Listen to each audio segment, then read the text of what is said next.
ஓம் நமோ பகவதே வாசுதேவாய.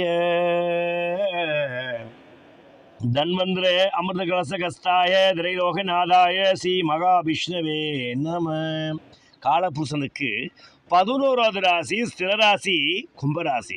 இந்த ராசிநாதன் பானுமைந்தன் சனீஸ்வர பகவான். இங்குதான் சனீஸ்வர பகவான் மூலத்துறையான வீட்டில் முழு ஆட்சி பெறபெறும் முழு யோகம் பெற்ற ராசி இந்த ஸ்திரராசியான கும்பராசி. அதனால் தான் மற்ற ராசிகளை காட்டிலும் இந்த கும்பராசியில் பிறந்தவர்களும் இருந்த இடத்தில் இருந்து கொண்டே உலகத்தை உள்ளங்களை அசைத்தரும் மகா தனயோகம் பட்டவங்க, மகா கெட்டிக்காரங்கள் என்றே கூறலாம். உண்மையானவர்கள் உண்மைக்கு புறம்பாய் ஒரு காலம் காரியம் செய்வதில்லை. இவர்களில் ராகுபகவானின் நாட்டை ஆளக்கூடிய சதய நட்சத்திரமும் பெருந்தளத்தை குவியக்கூடிய அபிட்ட நட்சத்திரமும் மன்னாதி மன்னராய் வழங்கி வரக்கூடிய பூரட்டாதி நட்சத்திரம் உதித்த வண்ணம் இருக்கிறாங்க இந்த கும்பராசியில் பிறந்த மகா குதூகல கோடீஸ்வர யோகம் பெற்றவர்களே என்று கூறலாம். பிரியமானவர்களே, இன்னும் 2 நாட்களில் வரும் சித்திரை மாத தமிழ் புத்தாண்டு முதல் உங்கள் வாழ்க்கை தவ புதல்வனை போல் மிகவும் தன்னிகரல்லா புகழ் பெற்று தரணியை ஆள போறீங்க. மகா யோகம் பெற போறீங்க. சித்திரை மாதம் பிறந்ததம்மா, தமிழ் புத்தாண்டு தொடர்ந்து வருகுதம்மா. சித்திரை மாதம் பிறந்ததம்மா, தமிழ் புத்தாண்டு தொடர்ந்து வருகுதம்மா. கும்பராசிக்கு கொண்டாட்டம் திண்டாட்டம் இல்லையடி கோடீஸ்வர யோகம், திண்டாட்டம் இல்லையடி கோடீஸ்வர யோகம் என்று சொல்லுபவருக்கு உங்கள் வாழ்க்கையை திண்டாட்டங்களை விலகி கொண்டாடுவதற்கு பெறக்கூடிய நாட்களாகவே வரும் 2 நாட்களில் உங்கள் வாழ்க்கை அமையப் போகிறது. உங்கள் ராசிக்கு 7 என்று சொல்லக்கூடிய பெருத்த கேந்திர சாரமான ஒளி நாயகனாயிருக்கும் சூரிய பகவான் உங்கள் ராசிக்கு 3ஆம் வீட்டில் அதி உச்சம் அடைகிறார். அதனால் இந்த காலகட்டங்களில் கணவனால் மனைவிக்கு ஆதாயமும் மனைவியாய் கணவனுக்கு ஆதாயமும் அதிகரிக்க போது நல்ல கூட்டாளிகள் மூலமாகவும் நல்வரவு ஏற்படும் போது திடீரென பல கும்பராசிக்காரங்க தொழிலில் ஏற்றத்தை அதிகரிக்கக்கூடிய மாற்றமாகவும் மகா மாற்றத்தை அதிகரிக்கக்கூடிய காலமாக வரப்போகுது. அரசில் இருப்பவனுக்கு சாதாரண தொண்டனாக இருப்பவருக்கு படிப்படியாக முன்னேற்றங்கள் ஏறக்கூடிய நேரம் இந்த காலகட்டங்களில் அதிகரிக்க போகுது. 2 கூடிய ஜனாதிபதியாக இருக்கும் குரு பகவானே 5 என்று சொல்லக்கூடிய உங்கள் யோகஸ்தானத்தில் அமர்ந்து பாக்கியம் என்று சொல்கிற துலாமனையை பார்ப்பதால் பல நாள்கள் காத்திருந்த ஏக்கமும் தாக்கமும் கிடைக்கப் போகுது. லாபத்தை பார்ப்பதால் பல வழிகளில் வருமான பெருக்கம் அதிகரிக்க போகுது.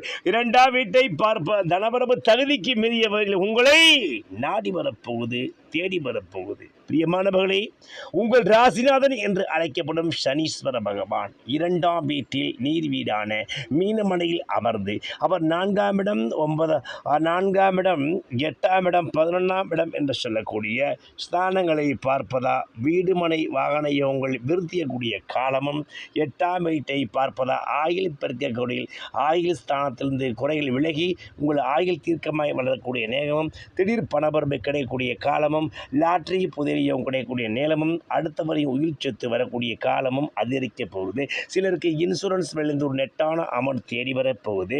லாபத்தை பார்ப்பதா யோகங்கள் பல வழியில் சனீஸ்வர பகவான் உங்கள் வாழ்க்கையை கொடுக்க ஆயத்தமாகிவிட்டார். பிரியமானவர்களே, உங்கள் ராசியிலே அமர்ந்திருக்கும் ராகு பகவான் உங்களுக்கு எண்ணற்ற அபிலாசைகளை தந்து அளவுக்கு அதிகமான செல்வாக்கு யோகத்தை மிக பிரமாண்ட முறையில் செல்வாக்கு யோகத்தை அமையப் போகிறார். இந்த ராகு பகவான் குருவை போல் செயல்பட்டு குரு பகவான் சனியை போல் செயல்பட்டு இந்த காலங்களிலே தெற்கு முக்காடவர்களுக்கு பெருந்தளத்தை தரப்போகிறார்.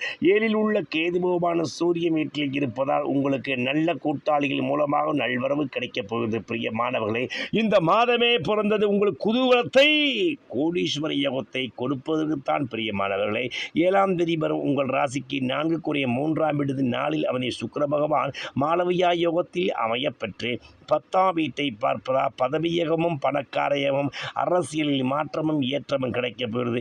4க்கும் 5 குடிமைந்த புத சுக்கிர யோகத்தில் நாளில் அமர்ந்து 10ஆம் வீட்டை பார்ப்பதால் உங்களுக்கு சிலருக்கு நாடாளியாகவும் பேர் புகழ் போற்று மன்னராய் வரக்கூடிய நேரமெல்லாம் அமைச்சராய் வரக்கூடிய காலமெல்லாம் பல கும்பராசிக்கு அமையப்போகுது. பிரியமானவர்களே, நீங்கள் மிகவும் யோகஸ்தலம் என்று அழைக்கப்படும் உங்களுடைய திருவெண்காடு புதன் பகவான் திருத்தலம் ஒரு புதன்கிழமை சென்று அந்த புதன்கிழமை அந்த பச்சை பயிறு தானம் செய்து பச்சை பயிறு படைச்சு வச்சு உங்கள் பச்சை ஆடைகள் உடுத்தி அந்த புதன் பகவானை நினைத்து மஞ்சார நெஞ்சார துயத்து அவரை மனதார வேண்டி வந்து அவரை நீங்கள் வணங்கி வரும்போது வாழ்க்கையில் எண்ணில்லா செல்வாக்கு யோகம் கிட்டும். அங்கு உள்ள நீங்கள் பக்தர்களுக்கு நீங்கள் 5 எண்ணிக்கையிலான உணவு தானியங்கள் செய்து பச்சைப்பயிறு ஆணையத்தொடுத்து 23 அல்லது 50 பேருக்கு பச்சைப்பயிறு தானம் செய்து பச்சை ஆடைகள் நீங்கள் தானமாக செய்து நீங்கள் வணங்கி அந்த புதன் பகவானை வழிபட்டும் பொழுது யோகாதிபதி புதன் பகவானே உங்கள் வாழ்க்கையை எண்ணில்லா செல்வாக்கை ஒத்தி எதிர்பாராத வகையில் கொடுத்தே தீருவார். திருவெண்காடு புதன் பகவான் ஆலயம் சென்று வாங்க. திருத்தலத்தோடு உங்கள் வாழ்க்கை திருப்பத்தை பெற்று மகா கோடீஸ்வரனாய் விரைவில் கும்பராசிக்காரங்க 26 ஆகிவிடுவது நன்மை. ஓம் கஜத்வஜா விஸ்மகே சுகஹஸ்தாய தீமகி தன்னோ புதப்பிரம் சோதயாத்து என்று புதன் பகவானை மனதுருகி வழிபட்டு ஒவ்வொரு புதன்கிழமை தோறும் நீங்கள் அருகிலுள்ள பெருமாள் ஆலயம் சென்று நீங்கள் வணங்கி வருவதும் புதன் பகவானுக்கு பட்டாடைகள் உடுத்தி நீங்கள் வணங்கி வருவதும் ஓம் புதன் பகவானை போற்றி என்று நீங்கள் போற்றி வருவதும் உங்கள் வாழ்க்கையை எண்ணில்லா செல்வாக்கு யோகத்தை கொடுத்து மகா தனயோகம் பால்பாக்கு யோகம் வெண்தாமரை வீசக்கூடிய பதவி யோகத்தை கொடுக்கக்கூடிய காலமெல்லாம் வரும் தமிழ் புத்தாண்டு முதல் உங்களுக்கு அமைஞ்சி மகா கோடீஸ்வரனாய் பல கும்பராசிக்காரங்க வருவது நிதர்சனமான உண்மை.